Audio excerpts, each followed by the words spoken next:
works.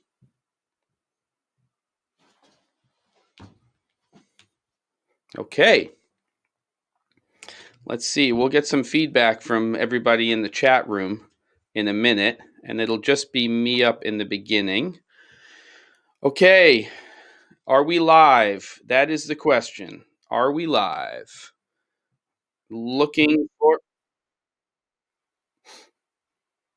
Okay. It looks like, everybody, we are live. I so very much appreciate your patience. For the first time in my life, have actually seen that we were not allowed to go live, and that happened twice. Once with the original stream, and then once when I set it up again here, and then I tried it again by refreshing, and here we go.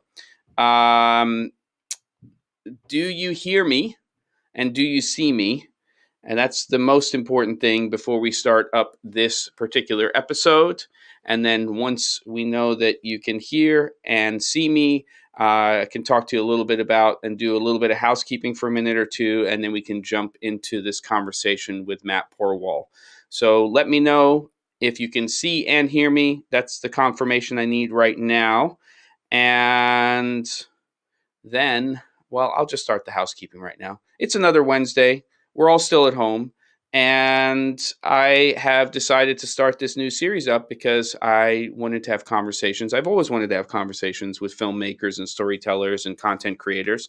And here we go. So shout outs to people, Thomas, Gerald, all that stuff, David, Bill, Benjamin. And so, we're figuring all of this stuff out. It's an evolution, and there's so much traffic on the internet right now that we are dealing with additional problems. But trust me, on my end, I'm looking at new solutions, and that will come into play as time goes on. In fact, I now have a new setup here with a teleprompter so that when I'm talking to people, there's better eye lines and all that fun stuff.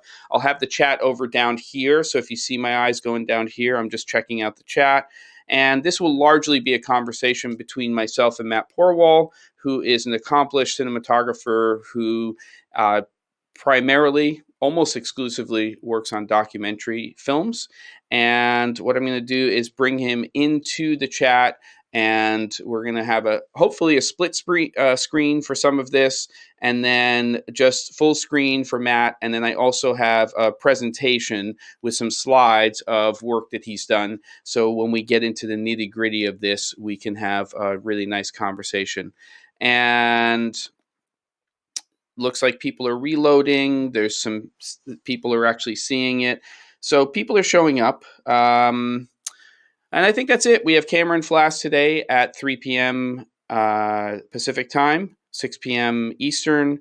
And hey, Daniel. And you guys can talk amongst yourselves, but really this one is about us having a conversation with each other about Matt and his craft and his process. And let me just go ahead and see, as I'm looking at everything backwards now, the way this is all set up with the teleprompter, I just have to get my cursor to where it needs to be. I'm going to click on Matt and I together, and fingers crossed, everybody. Let's see how this all works. And here we go. All right. So there's always a little bit of latency here, Matt, when we do this, but welcome and thank you so much for doing this. How you doing over there in New York?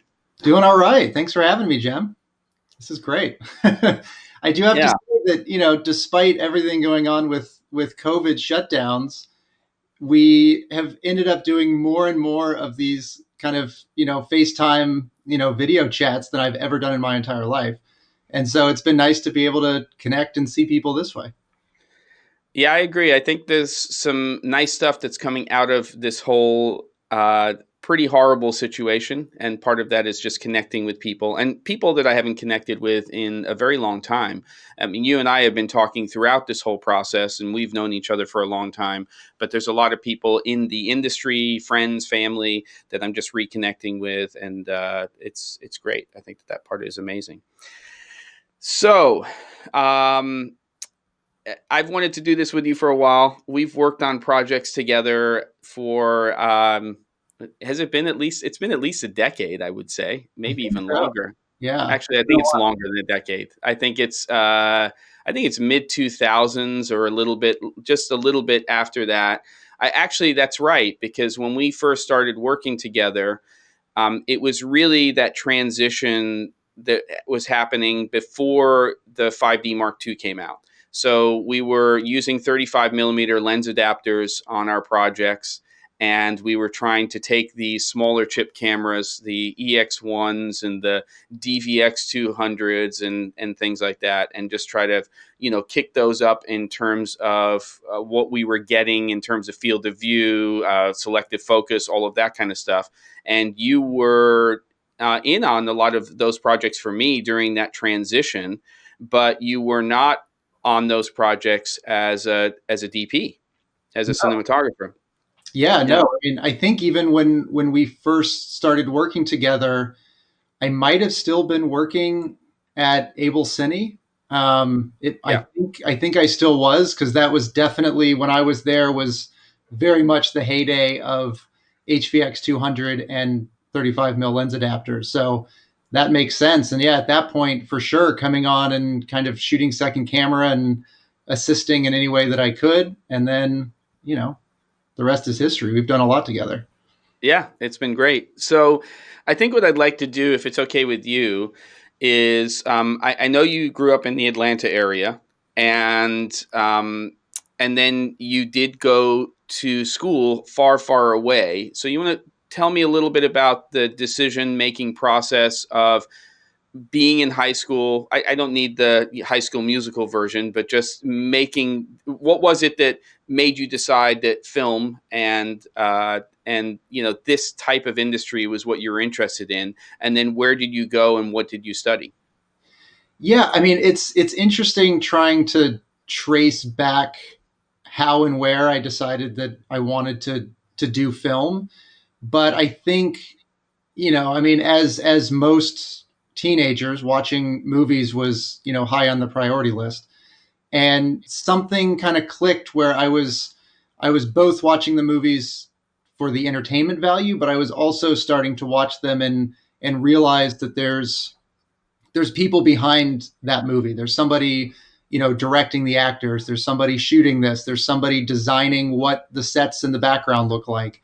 And I started to become more interested in learning about that and figuring that out and understanding how it all came together. And then, simultaneously, I always just enjoyed photography, and I always enjoyed looking through family photos. We had a lot of slides and a slide projector that we'd set up in the basement. And I just remember always plugging that in and kind of firing it up. And there was something just magical about watching that process come alive. And so I think, having more of an interest in the photography side than anything else, but still curious about the full filmmaking process, I think that's what kind of solidified it for me. And that's the path that I wanted to take. And so, yeah, I pretty much made the decision in high school, probably my sophomore year of high school, that I wanted to go into film, that I wanted to be a cinematographer.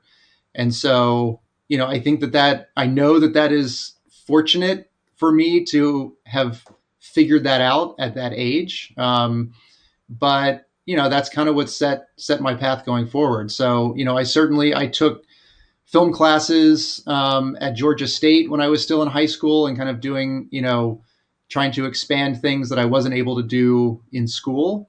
I joined a group called Atlanta Film and Video Center that I don't know if they're even still around, but took some side classes with that, kind of making short films, PAing, whatever it was, to kind of learn that before I decided to go to film school. And I ended up going to film school at the University of Utah in Salt Lake City. And, there was a few reasons for that. One is I applied to NYU Film School and did not get in.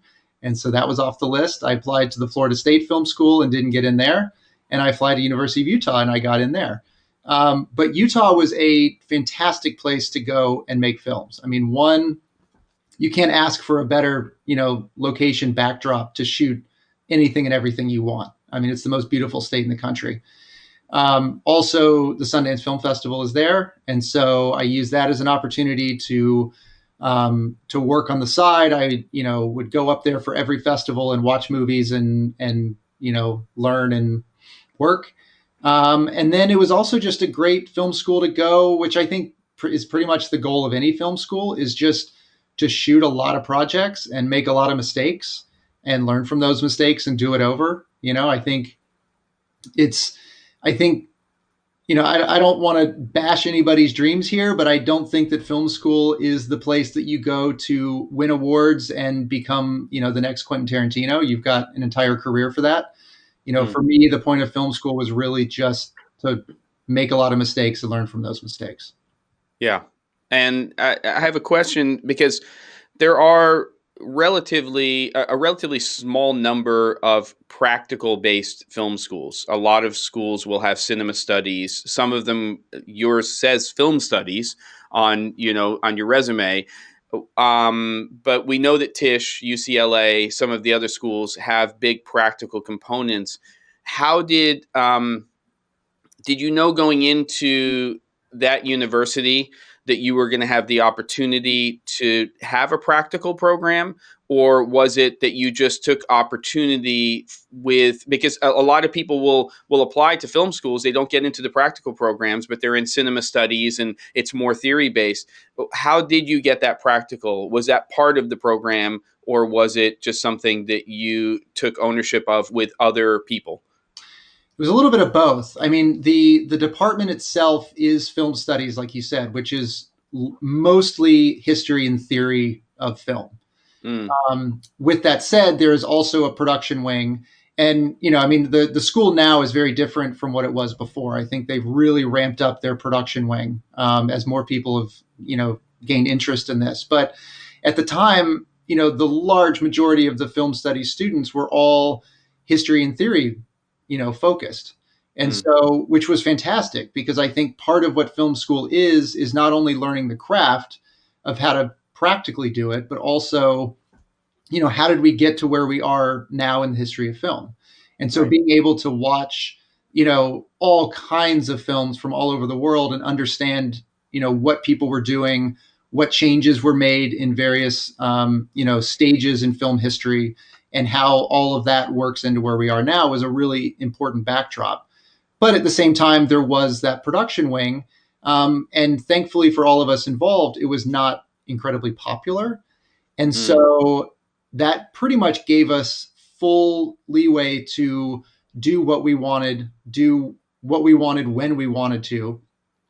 We weren't fighting over the equipment. Pretty much everything was there and available for us to do the films that we wanted to do. right. Um, which, the other thing that was really nice about that was we ended up shooting a lot of our films on 16 millimeter.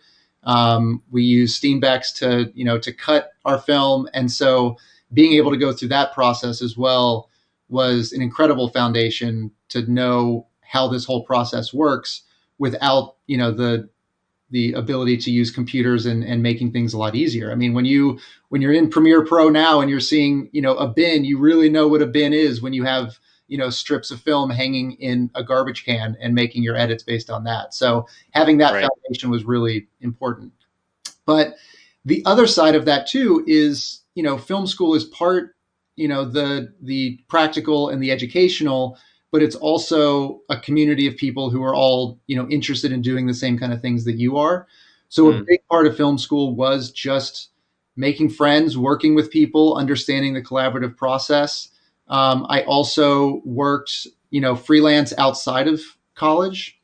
So I worked at a grip and rental or grip and lighting rental house. I worked at the local news station doing productions where they, would produce a lot of the local TV commercials, things like that. So I was also, on the weekends and on non-class days going out and working in the field with, active professionals and learning that side of it as well. So I think right. the best way to do it is just use it as a fully, cumulative experience from as many places as you can. And hopefully you're using the school's equipment. I don't know if you were when you were working on those commercials, but you got to do No, what you got to do. No, you yeah, weren't. No, Yeah. we kept that separate when I was out, on a job. But thankfully, Okay. they had their full setup as Yeah. well, so that was Well, fine. you wouldn't have been the first person to do it if you did, but I get you.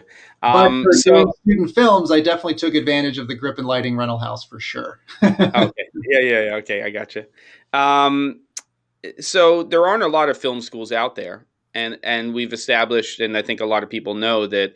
And if somebody's watching this and they are, in high school, and they're thinking about a career in film, it's not easy to get into a film school because there's just so many spots that exist. And while you were going, you were doing other things in production, working in a rental house and things like that. Um, when somebody can't get into a film school and they know that this is the career path that they want to take, and let's just say that they're in Boise, Idaho, or they're in, Minneapolis, St. Paul, whatever. They're just somewhere in the country, which is not a New York, it's not an LA, it's not even a Chicago or a Miami. Um, if you didn't get into that film school, what would, in hindsight, because you knew what you wanted to do, what kinds of choices do you think you would have made if you were still, of course, Atlanta's a huge, production place now, but wasn't It wasn't probably, yeah, yeah. What do you think you would have done to get more into the industry, but also feed the community part of it, which I feel, I didn't go to film school, is one of the recurring things that you hear about. In fact, people who are in the narrative field seem to have made connections in film school that for many of them continue throughout their entire career. Not all of them, but a lot of them are still working with the same people. So I know that's a lot of things, but just if you didn't get to go to film school, what do you think your approach would be, your advice would be to people if they knew this was their career? Well, I'm going to use an example of my best friend, Okay. who I met freshman year of college, and he did not study film, but he was very interested in film, and that's kind of where our friendship started. Was that joint interest in film. So what was really interesting was, and I've told people this, many times before, in the exact same question of, is film school necessary for one, and or if it's something that I really want but can't get into the film school, is that a problem? And I said, well, look, my best friend was interested in film, and while he wasn't studying film, he ended up working on every single film project that I did in college. He acted in my films. He, helped shoot my films. He did every aspect of production without being a film student. And now, of course, he is doing 3D effects as his career. Mm, Um, and for the newest film that I had come out, or is coming out, Once Upon a Time in Uganda, he did our full open title sequence. He did a big VFX ending to the film. He did elements in the film. He's working in this field and didn't go to film school. got And it. so I think it's really about, if you want to do it and it's something that you're really passionate in, there are a million different ways to find your way into that industry. The other thing that I would say that, for me, this might be, sacrilegious to say, but, there are some aspects to going to film school that I almost wish that I studied something else, Mm, because, this is my life every day and this will be my life for the rest of it, yeah. doing film and being saturated in it. That there's also an aspect of, maybe you don't need to go to film school and study something else. I mean, there are a lot of, especially in the documentary world, a lot of people who are directors and producers did not come into this through film school. They studied history, they studied economics, they studied, political science, whatever it is. And all of those, those other foundational educational experiences can really fuel what you end up doing in film later on. So, it's not the end all be all to go to film school by any means. Right. And even if you're not going to a university, so somebody comes out of high school, would you suggest some of the things that you've done, which is work in a rental house, or what do you think are good connections if you're in a big market? I guess you could work at a rental house and then you're interacting with people who are within the industry. But if you're in a smaller market, would you have any suggestions? Do you think it would still be good to go to a local television station?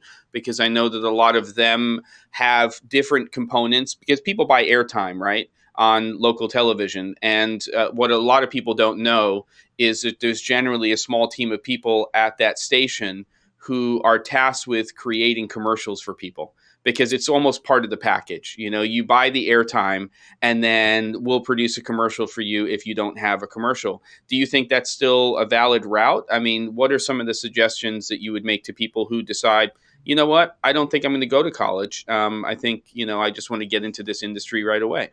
Yeah, no, I mean, that's certainly a valid route. I mean, I've never once had anyone ask me, what school did you go to? And that being a requirement to work by any means. Um, Yep. and I think what's really great now more than ever is film production, film, interest, markets everywhere have just exploded with production, and Mm, anybody and everybody, regardless of where you are, can make content and get paid for it. And so that is amazing of what's going on right now because that was very much not the case, 20 years ago. right. And so, what I would say is that regardless of the size of the community that you live in, there will be some group that is interested in making film, whether that is, a just a collective of a few people, whether that's some kind of a film society, whether that's the film commission. A lot of places, especially if you are in the West, in the Midwest, where you've got places in the South and small towns. These are places that productions flock to for the locations that they can offer, even if there's not a hardcore film industry per se in that town. There's Right. there's a lot of opportunities to just connect in with the people that have similar interests and see what's going on and see how you can fit into it. And the other thing that's really great about film is if you really do love it, you would love doing any aspect of it. I mean, I loved, again, working at the Grip and Lighting House, and working at the news station. Most of what I was doing was gripping. That's not where I ended up, but I'm so thankful that I had that experience. The same thing applies that if you can work in the art department and then you can make a move. So kind of whatever ways you can find yourself working in the industry, I think that there's a lot of opportunity for that, regardless of the size of city that you're in. Cool. So you finish film school and you're in Utah. What decision do you make and where do you go as the next step in sort of, beginning your career? What, yeah. So I always knew that I wanted to come to New York. I don't really know why. In fact, before, I think there's something about me where I don't need to do a lot of background research. For instance, I had never visited the University of Utah before I went to school there. Before I moved to New York, I had been there twice. I had been there once in high school for a long weekend looking at NYU. And I had been there once, also in high school, when I was working with the Atlanta Film and Video Center, and we ended up shooting a short film in New York over a weekend. So I had been here Mm, twice. And then after graduating, I said, it's calling me. That's where I want to go. So I picked up and moved to New York. Um, mm, which I can understand a lot of people probably would not want to do that. And that makes a lot of sense. yeah. But, it ended up working out for me. But what I would say is that, again, there's a lot of different ways into this industry. But if we're looking specifically at camera, I would highly suggest looking for a job at a rental house. I think it was a fantastic place to go, especially out of college, because, what you find in a lot of film schools, and I think this is still potentially the case, probably outside of NYU or UCLA, is that you're still working with, antiquated cameras. They're not going to have the latest and greatest stuff, in-house for you to use in a Mm, film school. It's really just about understanding composition and exposure and things like that, but you're not going to have the newest Alexa sitting in your in your shop. And right. so working at a rental house was a great place for me to learn everything that is currently being used on a set, how that stuff interfaces together, how you build up a camera package, the proper ways to build it, how and why you should have backup cables for everything, how to pack your equipment, all that stuff I was able to learn when working at the rental house. But the other side of it too is, a rental house is nothing but a place that freelancers come in and pick up gear. And so I was constantly meeting everybody from PAs to camera assistants, cinematographers, producers, directors, production companies, and gradually over time building up relationships with all of them, so that when the time came that I did decide to go freelance as a camera assistant, I kind of had this built-in Rolodex of people that I've already known and have worked with, and was able to basically send out a mass email and saying, "Hey, I'm leaving the rental house, but hopefully our relationship continue, and if there's anything that I can do, to work on your projects, please let me know." And so Right. that was the beginning of that transition. So I think that a rental house is definitely a great place to go. Okay. So there's a lot of access even now compared to when you came out of school to equipment, and I think that there has been an accelerated trend because of that access to equipment that people will start in this industry, um, sometimes without film school, which is totally fine, but they'll start working on projects and they will have to wear certain hats. They will have to take on certain roles in those productions.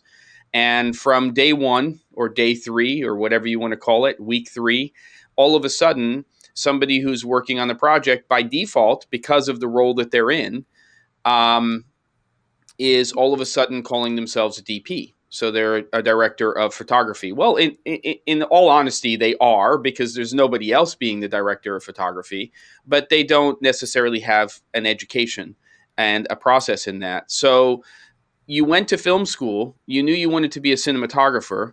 You come out of film school, you move to New York, you're working in a rental house, you build up the Rolodex, and you go out there and you start to actively look for work, not as a cinematographer or a director of photography, but as an AC. So, talk to me about that. I mean, part of it may be time, but part of it may have been your insight into where you were and what you wanted to accomplish, what you wanted to learn. So I'm interested, because we haven't really had that conversation, why you made that decision and the reasoning behind that. I think the thing that is really important to keep in mind with this industry specifically is that it is you can have a very long career. You are not working for a company where you hit retirement age and you're out. I mean, there are plenty of cinematographers and sound mixers and directors and producers who are still doing this, well into older age, right? So this Mm, is something that you will be doing for quite some time, hopefully. And so I think it's important to, to allow yourself that process and that time to really gain the experience that you need. Because, and I certainly don't want to knock anybody, and everybody, everybody has their own way of doing things. And a lot of it too depends on, the industry that you're in and the location that you're in. mm, New York is kind of a different market than other cities in the country. But for here, and I think in general, assuming that it can work out this way, is I find that the more time that you put into understanding the craft and learning from people who are much better than you and more experienced than you, the better you will ultimately be when the time comes for you to start doing that full time.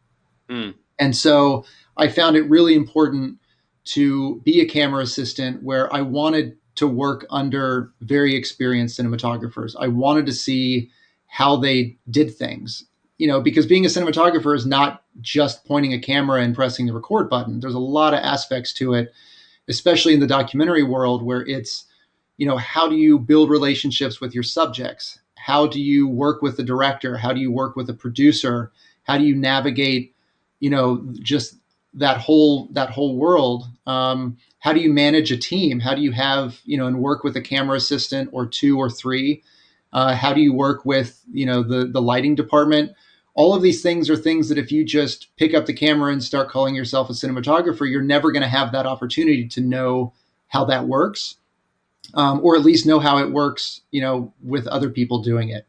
And so I really took it upon myself to say, I'm going to be a camera assistant. I'm going to dive into this. I'm going to learn everything that there is to learn so that when I make the transition, and at that point, I don't know when that transition will happen, but when I Mm, make it, I will know that I'm confident enough to start doing this and not second guessing myself every step of the way. So I was a camera assistant for 10 years before, I became a cinematographer. right. With that said, I wasn't just limiting myself to assisting work. I very oftentimes I would come on as a second camera operator, or if I was working as an assistant, I would also, be asked from time to time to pick up a camera and shoot that, but I'm still an AC.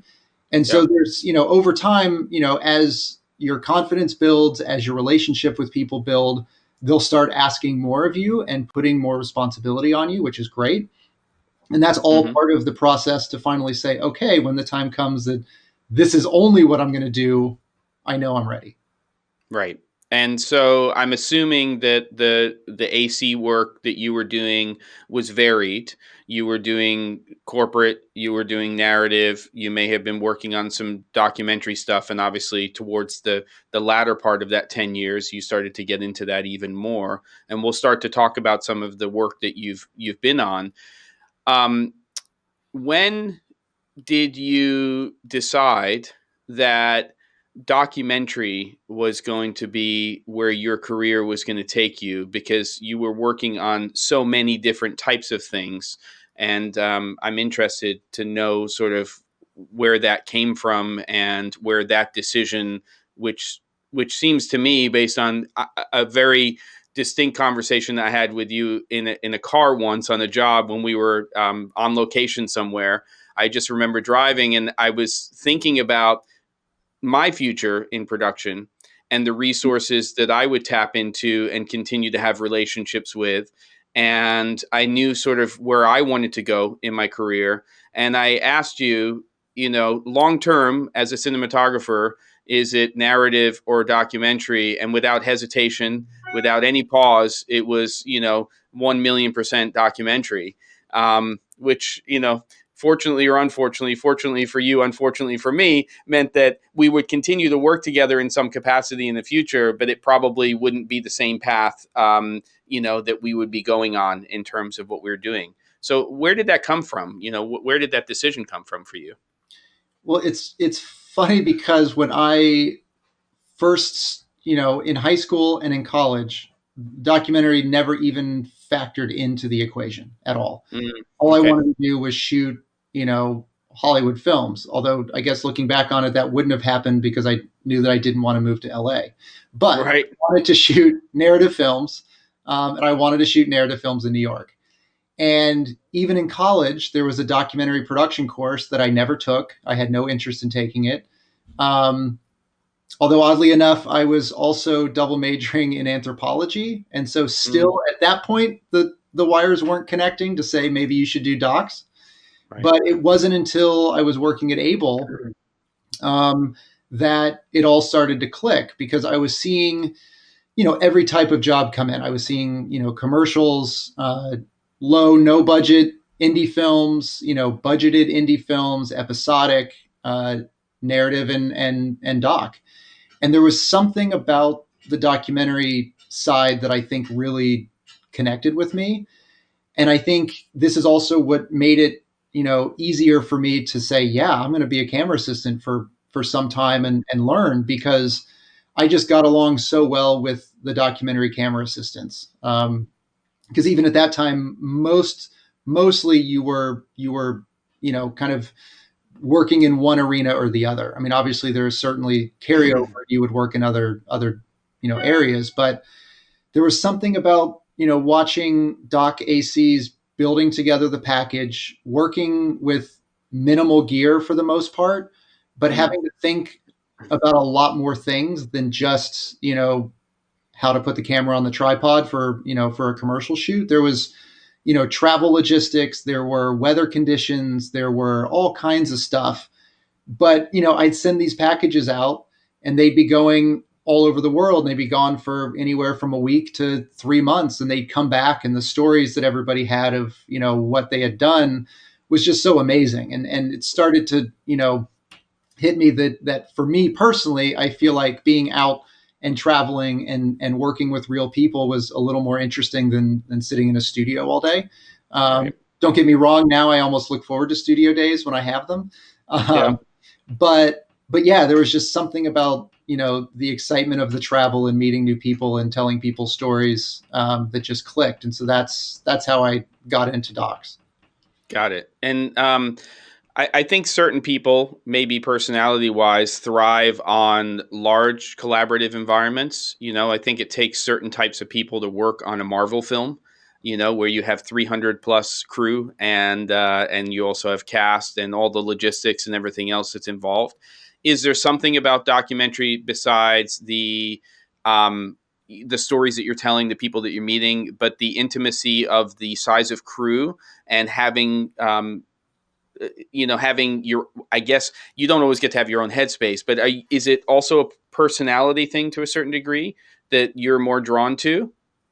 Yeah, I mean, I think personality has a lot to do with it. I think there's a hierarchy in the camera department that makes perfect sense.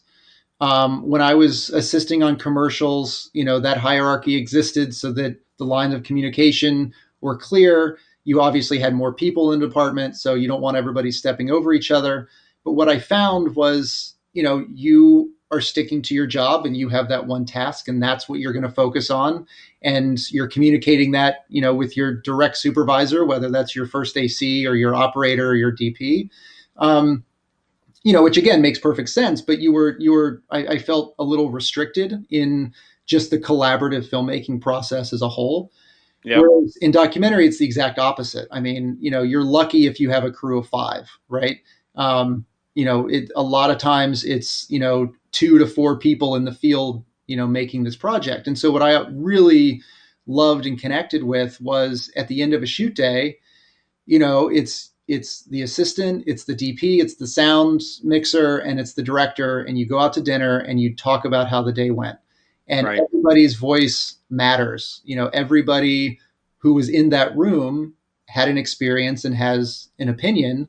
And so you, regardless of what role you were playing in the film, you were able to voice that opinion and say, here's a question that I had that didn't seem to get answered in that interview.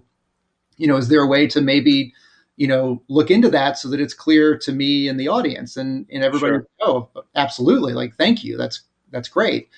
So there's something about that small crew and the intimacy of a documentary experience that you can't really get in any other side of filmmaking. That was certainly a big thing that I was interested in. Good. All right. So there's some itching going on in the chat I see about it. talking about some of your work. So what I'm going to do is switch over. Bear with me for a second. Hopefully everything will work here. I think I have our audio attached to this presentation. So I'm just going to switch over. And it appears that we do. And then what I need to do is I need to get over to this PDF here, and we'll see if this is all working the way it's supposed to. And we should start to see some changes here. So these are just, intro slides. And great. So I think we're okay. I think what we'll do is we'll take a look at a couple of stills from your AC work. And then, if it's okay with you, Matt, we'll transition into talking about DP work and on some of your projects.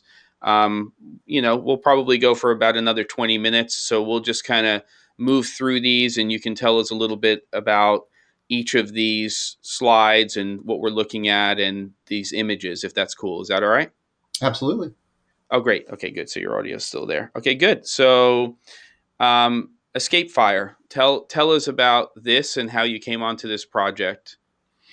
So Escape Fire ended up being a very fortuitous project for me to work on. This was a film with Matt Heineman. This was his second film, and Wolfgang Held was the cinematographer of Escape Fire, and I had been assisting for Wolf for numerous projects. And so Wolfgang brought me onto this project, and I was on pretty much the entire duration of this film, which was just a great experience to be immersed in, how a documentary is made and put together and organized and all of that. But I was very much, an assistant on this film. And then, Wolfgang was shooting most of it. Matt Heineman was also picking up a camera and shooting on it. And then, at times Matt would start to ask me to pick up a camera and, go shoot the sunset while we're inside the hospital, or go pick off a second camera while Wolf is covering the main content. And so I was able to kind of, get some doc shooting chops in on that film. But again, so much of what filmmaking industry is about is just building relationships and finding people that you work well with and kind of developing a shorthand of conversation, because, oftentimes you're communicating silently on these projects. And so you really need to kind of understand how everybody works. And so, with this film, our sound mixer was Peter Miller, who I work with on pretty much every movie now. He is my main go-to sound mixer. First time working with Matt Heineman, and now I've worked on practically every film that he's done. Right.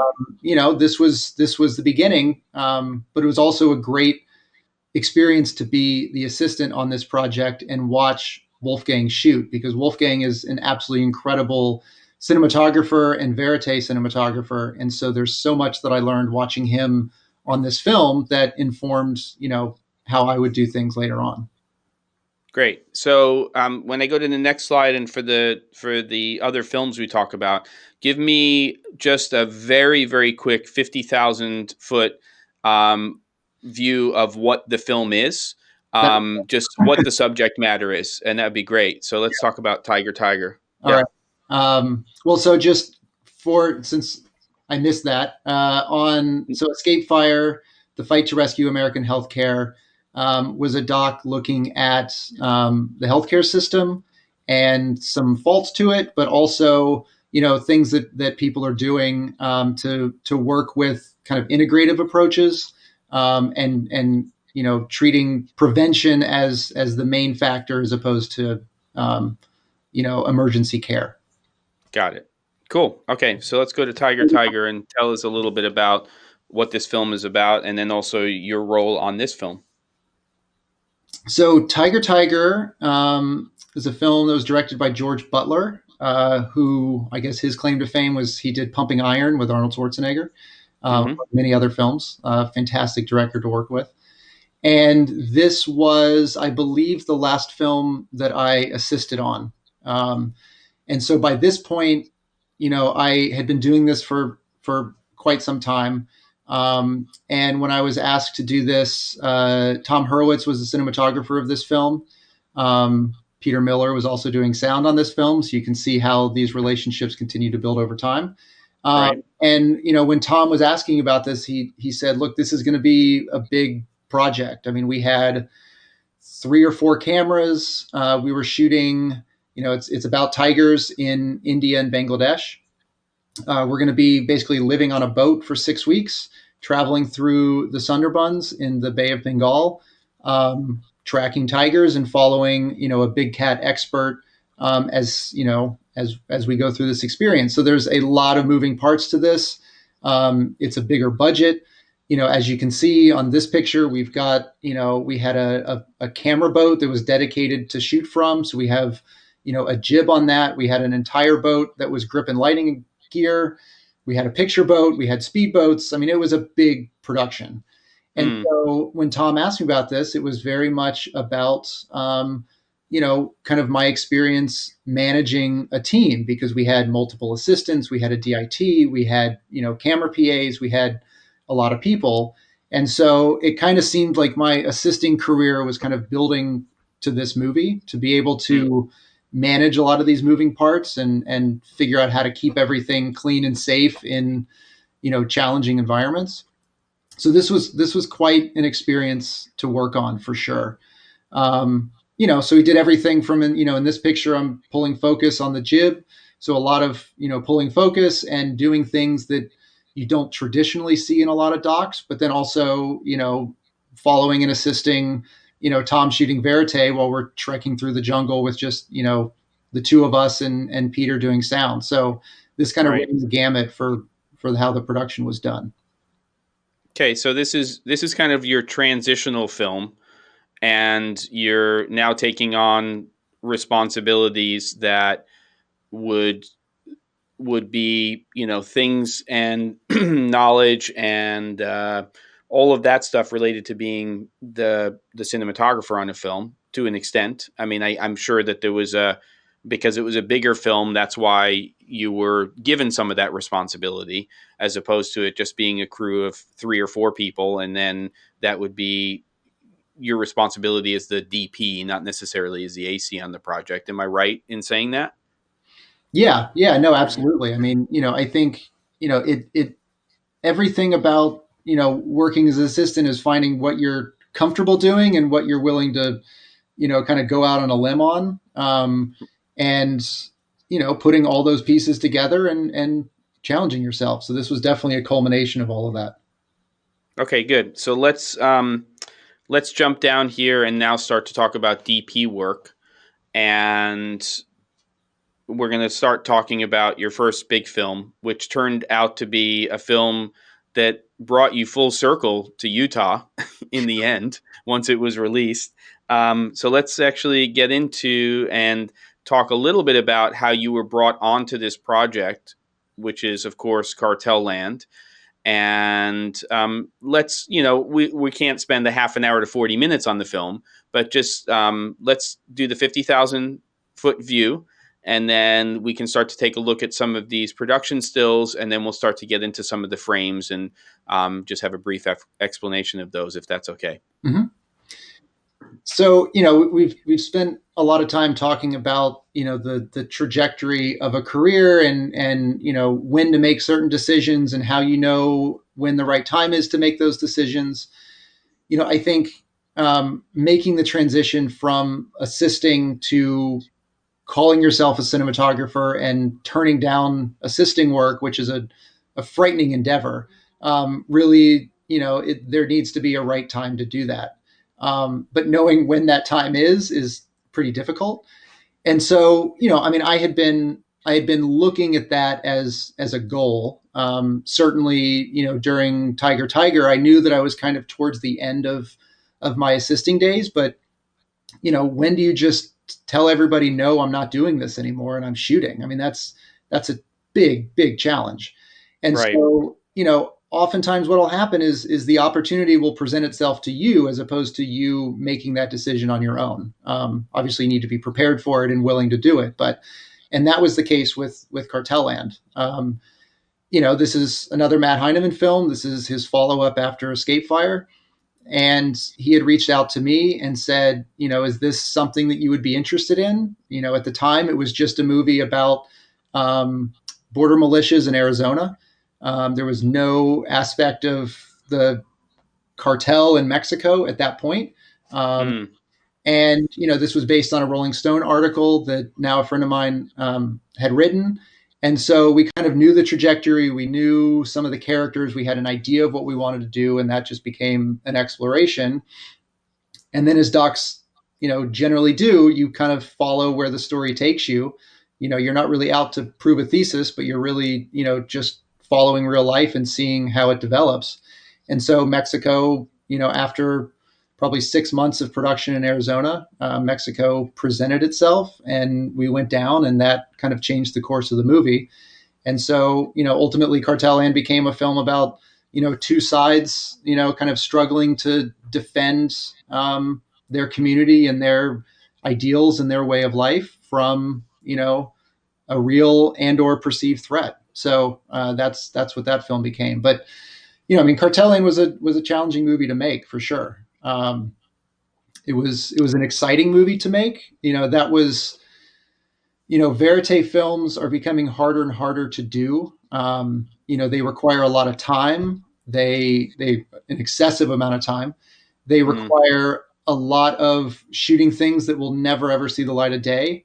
A lot of exploration, which budget wise is challenging. And so this was a real dream of a movie to work on, to just be able to live in the field and follow these stories and spend time with your subjects and see where it takes you. So, I definitely, certainly in hindsight, look back fondly on this experience. It certainly had its challenges, but no, I mean, it was a huge thing to be a part of.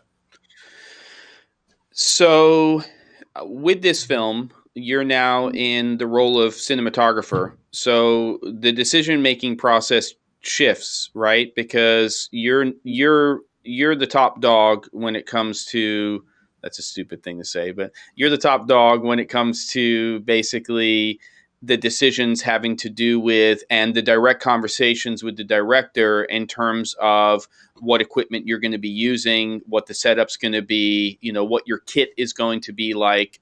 Matt obviously is also an accomplished shooter and is somebody who is, and has a camera in their hand all of the time, or much of it. But where does that transition happen, and how did you make the decisions in terms of what equipment you were going to be using on this film? What informed those decisions, and and what were the decisions that you made? So again, because this film started out in Arizona, I mean, you can see from this picture of the border. I mean, you're in the middle of nowhere. This was Right, what, 2.5 hours south of Tucson. And there was nothing to be seen anywhere. And so we had to build our camera package to be light and mobile and have enough batteries, but be able to basically carry everything on your back, and not necessarily need to live out of Pelican cases in a car.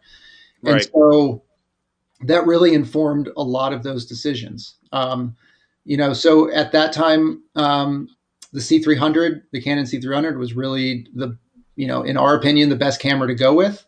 And so that's the camera that we went with. It was easy to have two of them so that both of us could shoot. With having two cameras, we automatically had a backup body, so that resolved that issue. We went with small lenses. We were using the Canon EF lenses, the 17 to 55 and 24 to 105, that are tiny and you can fit them in a pouch on your belt. So everything was about building a compact system that you could have everything you needed on you for an entire day's worth of shooting. So that certainly translated over even more when we went to Mexico. And funny enough, the camera package that we put together for Cartel Land ultimately became the camera package that we use on every Matt film. It's kind of funny looking back at the spec sheets of cameras, as his team grows, and he's bringing on more and more people. We have multiple cameras on his projects now, and still looking back at the equipment list, it has not changed since Cartel Land. So we kind of interesting. found a system that worked and stuck with it. And what were you using when you were working on Escape Fire? Because obviously that was different. Right. Yeah, no, Escape Fire was very different. With that, we were using the Sony F800, so a 2/3 inch broadcast camera, and so it was a very different structure. But what's interesting is looking back, I can see the implementation of these things coming through. Where Matt, when he was shooting, he would have a Sony EX3, so that's definitely a smaller body. Kind of more run and gun. And so I think he got very used to working with that sized camera. And that Yep. certainly translated into, what we ended up going with in the future. Great. So let me bump down here again, and hopefully this will all work. First time doing it this way and bouncing between the cameras. So let's go ahead and see if this will do the right thing here. Let's see. Give me 1 second, and it looks like it's sending to live. And let's get back into some slides. Let's see if that's all working. It's like working backwards here. Can you still hear me, Matt? Yep. Okay, great. Okay, good. So here we go. So next frame from the movie. I'm assuming. Well, I know because I saw the film, but we're on the U.S. side here. So just tell me about this character study and sort of how, as a cinematographer and as the director, you you, a lot of people don't work on documentaries. So how do you film in these types of environments, and where does that trust come from to allow you to do what you're doing on a film like this? I mean, the biggest thing, kind of going back to the beauty of working on this film is time is very much your best friend. We spent a lot of time with all of our subjects, and so Mm, not only we spend a lot of days with them, but we very much put forward with all of our subjects that we're not just dropping in for a few hours here and a few hours there, and either when things get challenging or things get dangerous, we're going to step back and we'll catch up with you afterwards. We were very much like, we are with you 24/7. We will wake up with you, we will go to sleep when you go to sleep, we will do everything that you're doing. And so right. that very much opens people up to say, all right, if you're willing to do what we're doing and experience what we're experiencing, then that goes a long way. And we build rapport. I mean, so much of this is you are trying to translate people's real lives, um, and trying not to, as much as you can, not having a bias, because everybody has reasons for what they're doing. And so, so by doing that, you can get into situations like this picture. I mean, this is not something you just show up and say, "Hey, I want to make a movie about you," and then 5 minutes later, this is happening. I mean, it takes time and trust. Right. And if it did Right. happen, I would be quite suspect of it. Um, Sure. so yeah, so then from that point, then it's just getting a sense of what their day looks like and Hmm. preparing as much as possible and making sure that you have as much as you can, what you need for that day, and then going for it. And so the other thing about working with Matt, especially on this film, but also on the trade that's coming up, we didn't have sound mixers. I generally would never advise people to not have sound mixers on a doc because, as much as we love to think that camera is so important, sound is far more important than picture. Yeah. Um, but, that was a big challenge because we were running our own sound as well. And so, it's finding that system of, how do you keep things small, but how do you appropriately, cover a scene? So, all things you got to figure out. And again, those things would not have been possible for me to do if I hadn't spent the years as an assistant watching the interface between DP and sound, learning as much Right. as I can from the sound mixers that I've worked with.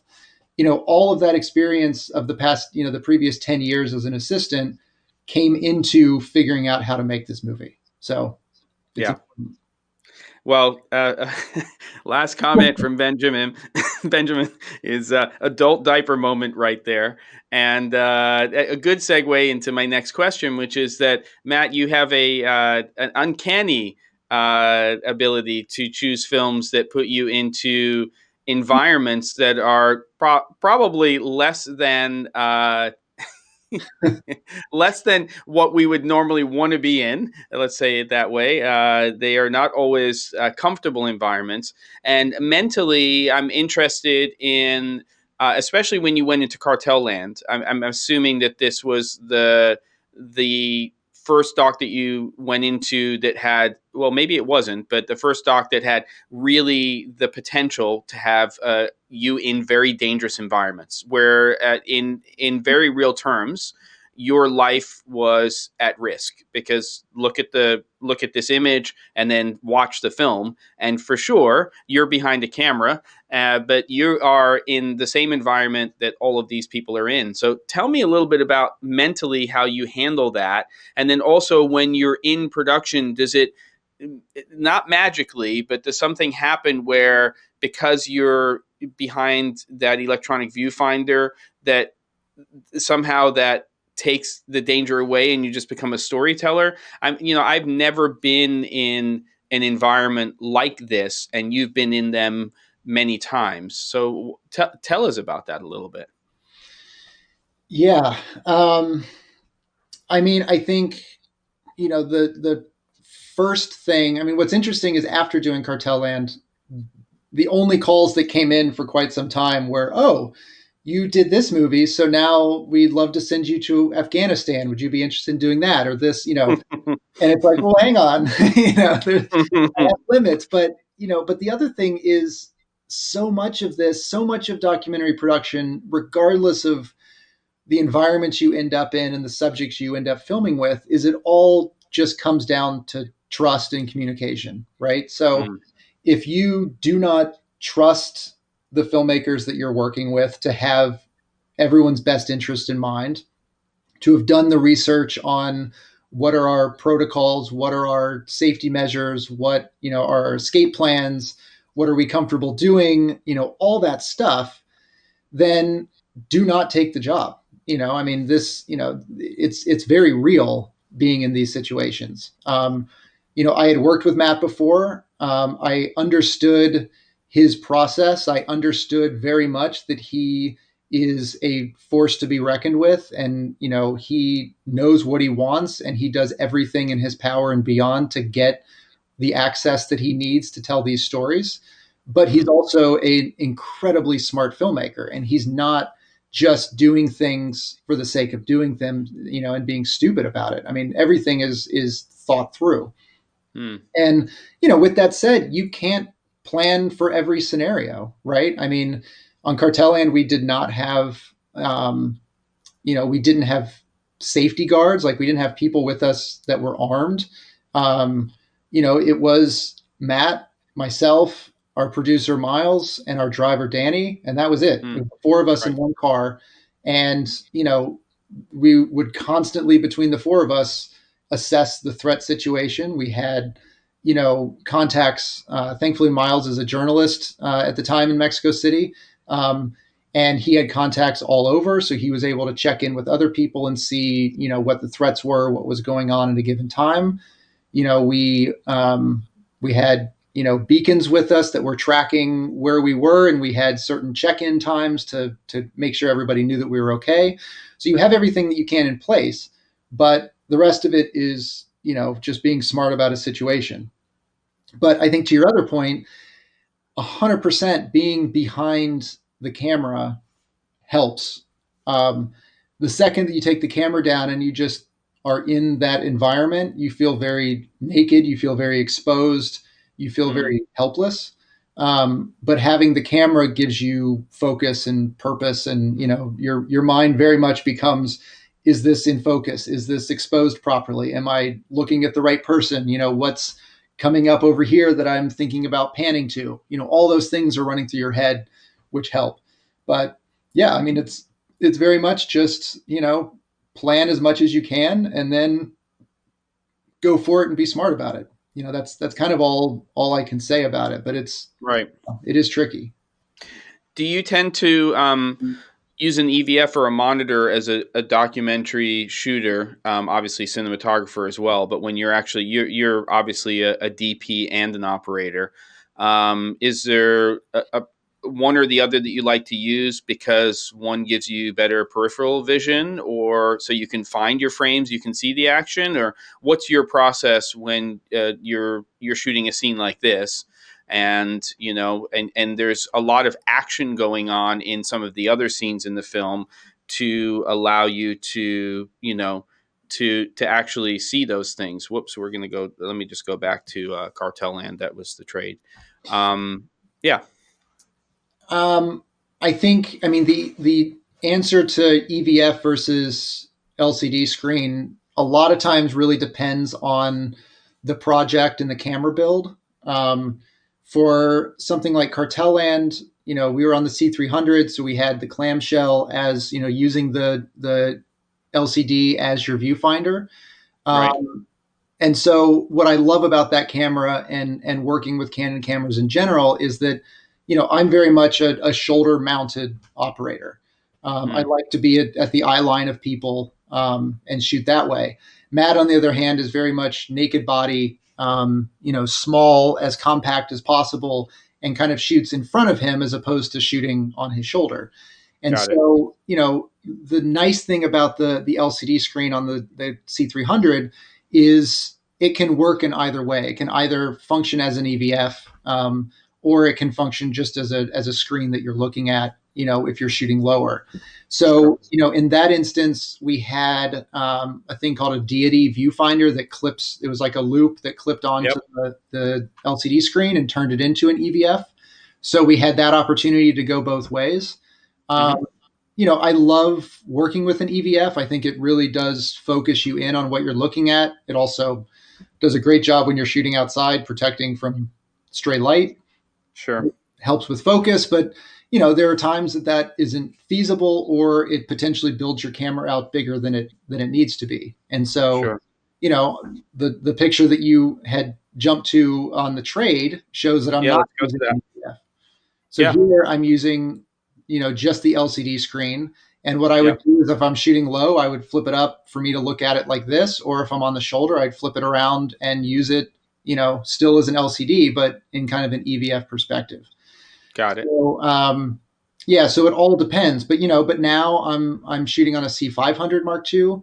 I have the Canon EVF on that I absolutely love, but I've Yeah. rigged up a small HD, focus, 5-inch focus monitor on top, so that if I'm shooting low from the hip, I've got the screen to look at, and if I'm on the shoulder, I've got the EVF. So Yeah.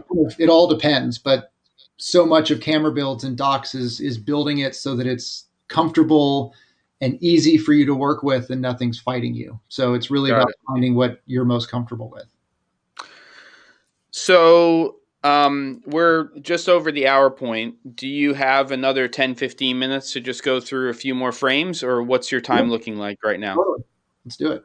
Okay, great. So what's the trade about? I mean, we can get some sense just from this frame here, but can you just tell us what the film became?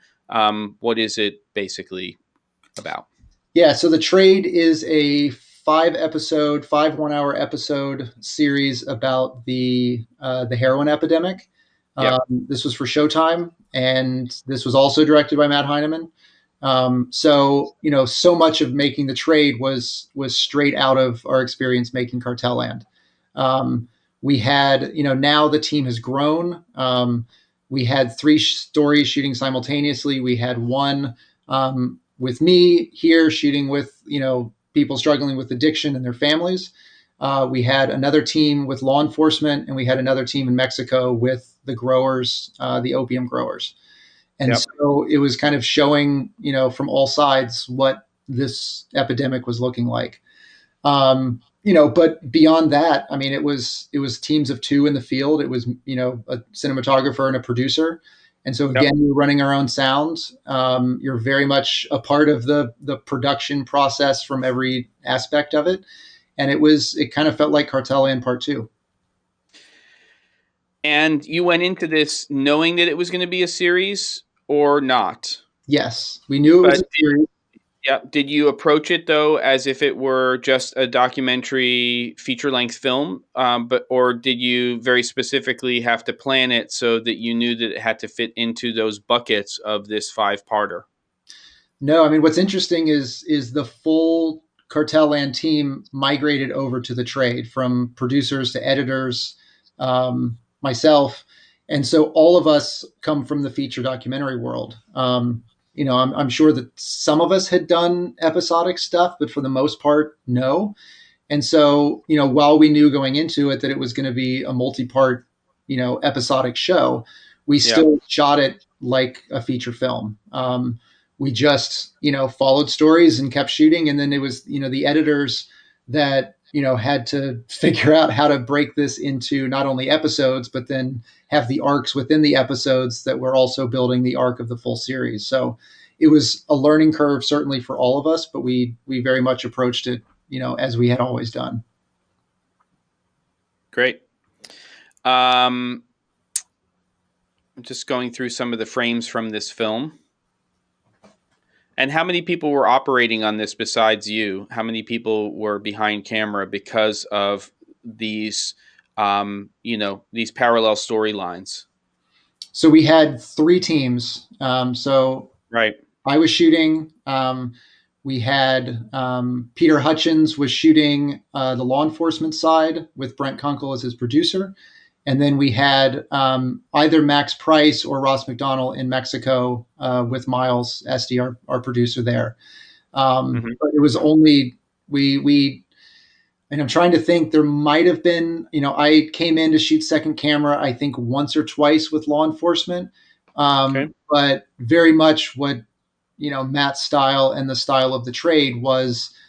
We're not going to bring in and cover things with 5 cameras for a scene, and we had that conversation a lot with law enforcement because I mean, there's a lot going on, but ultimately Yeah. we decided, this is a point of view film. And if we are approaching a raid of somebody's house with a full SWAT team, you could put a GoPro on everybody's helmet. You could have multiple cameras all over the place, but we decided, we are following the detective who called in this SWAT order. So let's watch it unfold from his perspective. And the Right. audience will get information as he gets information. So we very much kept things small and nimble for that reason. Okay. So you mentioned that your preferred shooting style is different than Matt's. And here you are on a film where you have 3 teams. There's obviously 3 main operators. How, as a cinematographer, visually, do you have conversations with people to make sure that there is, if there was a decision for this, to make sure that there was a certain style? I'm sure part of it is equipment and the lenses you're using and things like that. But what were some of those conversations that went on? So coming into the trade, because I had worked with Matt, well, I guess, yeah, I mean, I had worked with Matt, for all of his projects. Ross McDonald, who was shooting in Mexico, had also shot with us on Cartel Land, and Max Price had shot with Matt on City of Ghosts. And Mm, so, we had experience working with Matt, but I kind of became the series cinematographer and putting together the camera packages and the style guides, and being the interface between all the cinematographers in the field. But what's interesting, I mean, obviously a big part of it is choosing the right DP to shoot and having the right aesthetic and the right eye and the right, the similar approach. But another aspect of it was certainly the camera package. And what we ended mm, up finding is that by creating a lot of limitations, it forced everybody to adapt within the constraints of what your camera package was. And so we okay. have things like the only lenses that you can have are 17 to 55, 24 to 105, and 70 to 200. You're Hmm. only carrying one light, which would be, I guess at the time it was an Astra. Um, there's no gimbals, there's no, additional stuff that you're bringing. And so having to work with, you know, your limited audio package with your limited lens package and your very limited light package, then the style ended up, working across all the DPs because we were all working with the same limitations and having to be creative in the same way. And so Right. I do think it's still amazing watching the show that it feels seamless as if the same person shot it, but that very Mm. much was not the case. And you used guides because it looks like we're cropping here. We're not at a 16:9 aspect ratio. So where was that decision, and compositionally, what decisions did you make having to do with that? Yeah, I mean, again, we just carried over the visual aesthetic from Cartel Land. So we did Cartel Land in 235, uh, Yep. and so yeah, every film since then with Matt has been 235. Got it. So we're throwing the aspect marker, guides up on the screen and going that way. I mean, oftentimes, what's nice about that in shooting 16:9 natively is that you've got room for at least vertical repositioning. Uh, Yep. so we'd be careful to not always have the boom in the shot, on below the mask, Sure. we keep that in consideration. But that was very much determined from day one. Cool. Okay, we're moving on to 2 or 3 production stills from Tigerland. So as I show those, give us a little bit of an overview of what this film is about. So Tigerland ended up being my second project working about tigers. Yep. And this was a film for Discovery, about tiger conservation following 2 main characters, one in Far East Russia in Vladivostok, um, and another in India. And we're basically looking at what the state of tigers are at this moment, the challenges the tigers are facing, but also the conservation that are being done either with Pavel in Russia working for World Wildlife Conservation, or Amit working in India, actually running ecotourism and having lodges and things like that, and using tourism as a way to protect tigers. So that's what that story was. And this film is yet another kind of environmental challenge. We didn't have quite the same you know uh, immediate dangers that we would have on Cartel Land or the Trade. Mm. But we're also out in the wild trying to find tigers, and so that's certainly something to consider. But here, the biggest challenges were weather and the environment. I mean, shooting in Siberia in February was cold. It was somewhere between minus 15 and minus 25, 35. So just dealing with how to keep condensation out of the lenses, how to keep batteries charged, all that stuff. And then a month later, going to India, where it was well over 100 degrees and 300% humidity, had dealing with kind of similar but opposite problems.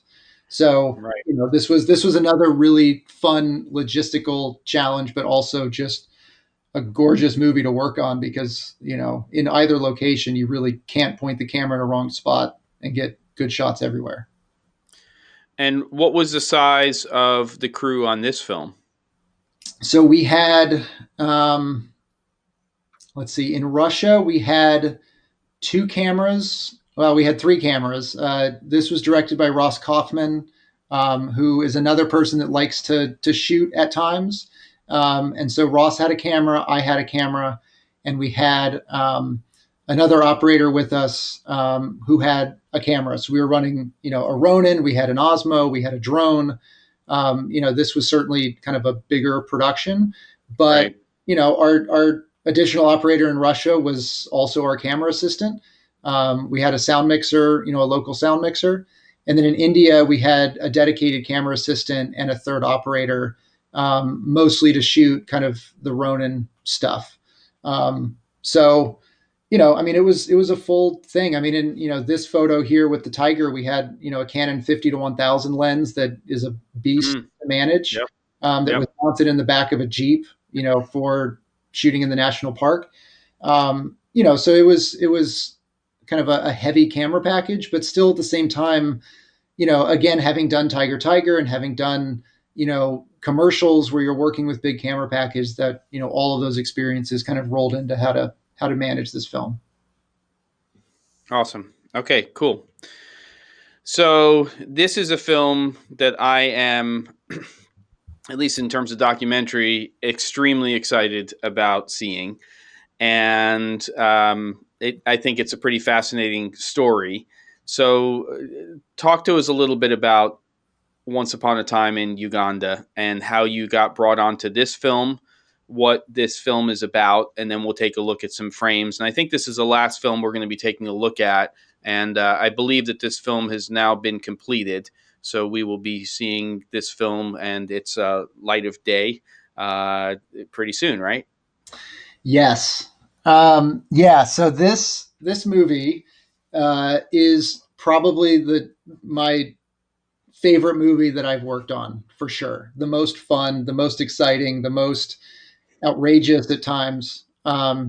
This is a movie about Wakaliwood, which is a very, very low budget action kung fu movie studio out of the slums of Kampala, where this village basically makes action movies for $200 a pop, and they've gained quite an audience all over the world, and they're just unbelievable. And it really takes you back to why we all fell in love with filmmaking in the first place, and just reminded you that I feel like we're all so focused on having the latest and greatest gear, and I could do that if only we had a bigger budget, or whatever those constraints you put on yourself are. These guys don't have any money to make films, and they say, what, we're just gonna, if we need a jib, we're gonna build it. If we need props, we're gonna make them. If we need whatever you need, we're just going to come up with it based on the resources that we have. And their Right. movies are so much fun. And so it's following the trajectory of them, as well as Alan Hoffmanis, who was a film curator out of New York, who saw a trailer to one of their films on YouTube and picked up and moved to Uganda and became an actor for them and basically took over international distribution. And so it's Amazing. following the relationship between Alan and Isaac, the director, through many years, and kind of the ups and downs of that relationship and Hollywood as a whole. So this was such a fun movie to work on. So what's interesting is that when you take a look at the BTS and also the hero frames that we're looking at from the movie, there's going to be clearly a big contrast between how you approached it, because you're getting inspired in the excitement of them doing these low budget things, but production value, when we're looking at the visuals on here and your approach to shooting this film, is very much on the higher end of production. So can you talk to me about that contrast, about the decisions that you're making with the director? Was that purposeful? What is it that you're using in your package, but why are you using it in your package? Yeah, I mean, I think of all the docs that I've worked on, this one we approached as much as we could. I mean, this is still very much a verite film, but we tried to approach it whenever possible like a narrative film as well. And so, going into it, we did a fair amount of pre-production in just figuring out what the style of the film was going to be. We knew in the beginning of a lot of the Hollywood films, they were shooting in 4:3, they were shooting standard definition. Mm, White balance is all over the place, exposures all over the place. Their films have a very specific look to them, and so we obviously didn't want to take away from that. We wanted to kind of contrast it and let their movies live in one world and then our film living in another world. And so what we ended up doing is that since most of their films were in 4:3, we decided to shoot 2:3:5, give it a completely different aspect ratio. mm, We used a lot of primes on this film, much more so than any other doc that I've worked on.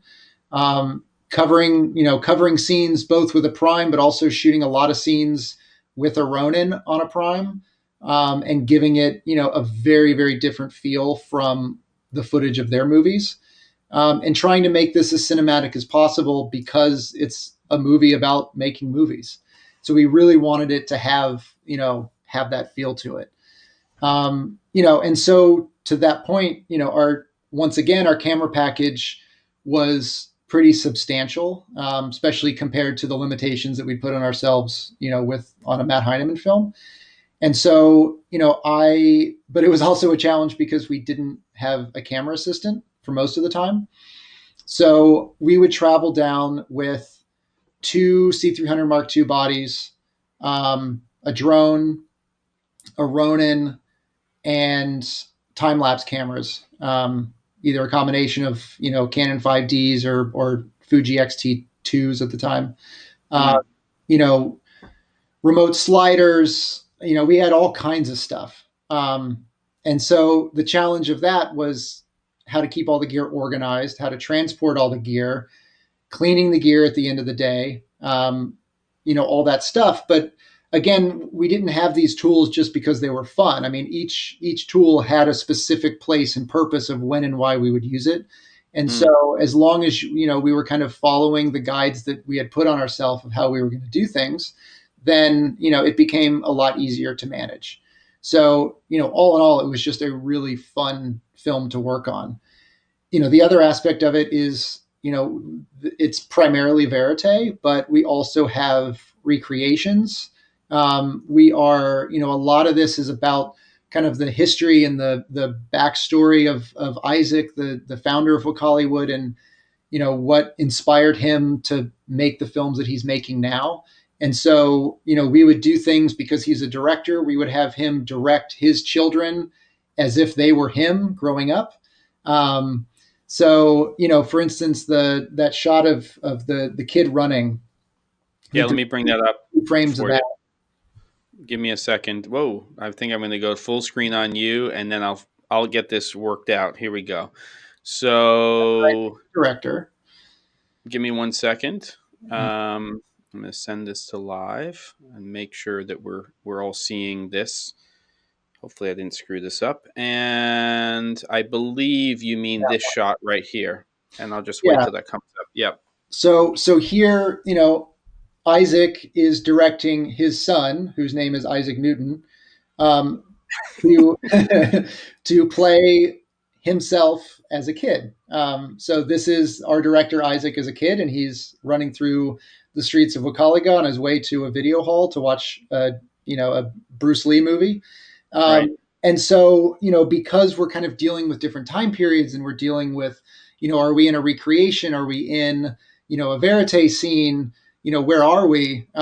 We also kind of came up with the look and feel for normal time, which is this photo of Isaac, setting up the green screen, to then his son running, which, has a very different feel of, kind of desaturated, pumping the yellow, but cooling everything else off.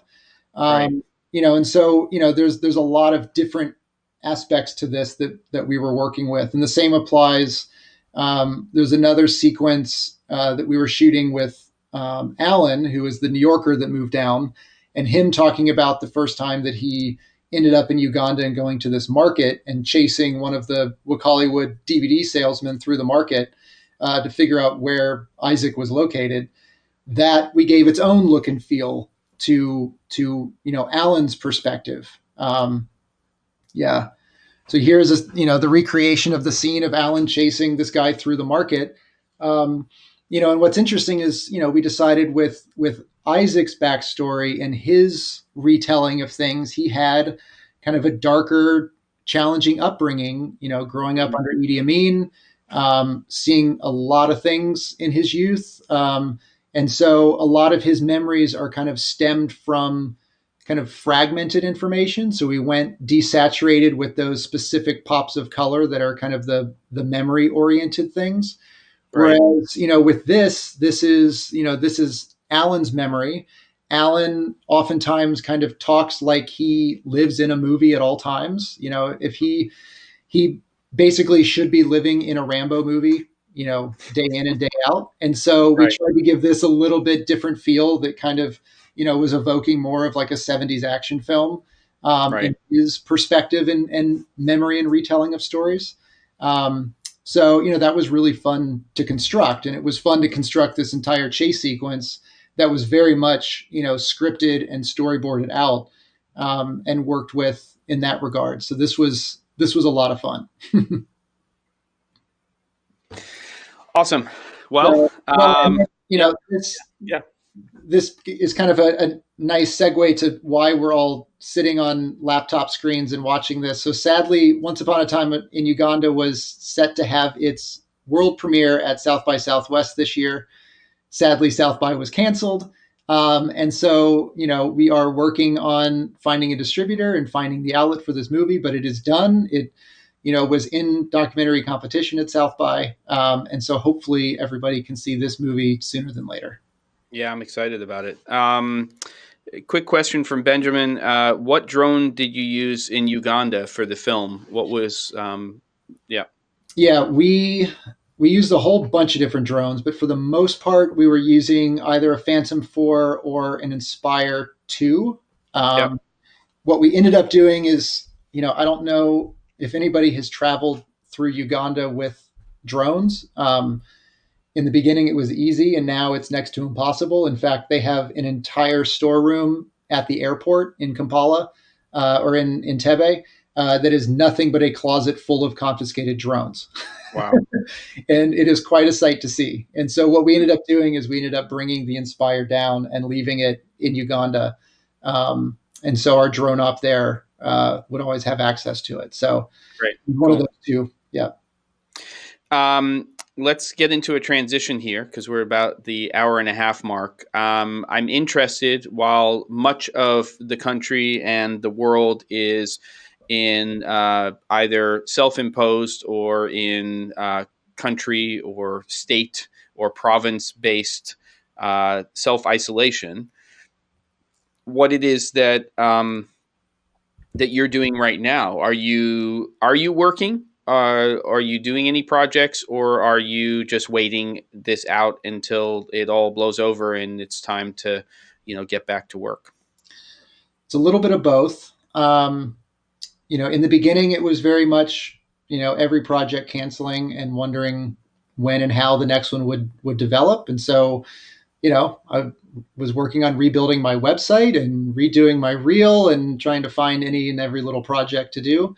Um, I'm now working on two COVID related films, which seem to be the only thing shooting at the moment. Hmm. And so I am working on those. I have limited myself to just doing kind of the clean, safe zones of that. So whether it's, B-roll of empty New York, or working in facilities that are, seeing the process of trying to deal with the COVID situation, but not being in a hospital. So, my Yeah. days are kind of mixed of working and not. So I'm very thankful to be working right now because I know that has very much been, a challenge across the board. But, documentary filmmakers always seem to find a way to tell the story that needs to be told. So that's what's going on now. Cool. So I just want to mention to everybody who watches this that not only are you a cinematographer, but you have a website like most people do with your work, but it is also a great educational resource. You share a lot of information about the camera packages that you put together, how you use them. There's as an educator myself, there's just a wealth of knowledge on your website for people who want to see into some of your process and what you do. And that is not just camera related, there's lighting information on there. And I think that anybody who's been to the website knows what a great resource it is. And hopefully, you'll continue to share that stuff as you move forward with your career and the things that you're doing. I'm proud of you in terms of all the things that you're doing and where you are right now in your career. And I'm really excited about all of the things that you are going to create going forward. I think there's a lot of stories to be told, not just out of what we're experiencing right now, but you'll for sure come across other ones that are going to be amazing. Anything else that you want to share with people who are watching this before we wrap this whole thing up? No, I think the only thing that I can say is just shoot, just find things that interest you and get out and experiment and figure out what works for you and what doesn't, both on the camera side, but also on the storytelling side. And, if you're new to starting out to this, then, the time will come that you will land in the spot that you want to be in, but also don't, you know, make sure that you embrace the time in between as well. This is very much a process. So enjoy the process, learn from the process, and things will go the way you want when they deem the right time to do it. Awesome. Notes in the description below, in the show notes, have links and things like that. We'll clean up everything so that this is the only version of this live stream that's up, and that will only make sense to the people who came and watched it live. But we had a bumpy start here with YouTube, but we've got a clean, I think, entire program here. A great interview, and Matt, again, thank you so much. I'm going to push a logo now, and we'll wait for that to show up on the YouTube side, and then we'll end the stream. And again, thank you so much for your time today. Absolutely. Thanks for having me, Jim. It was great.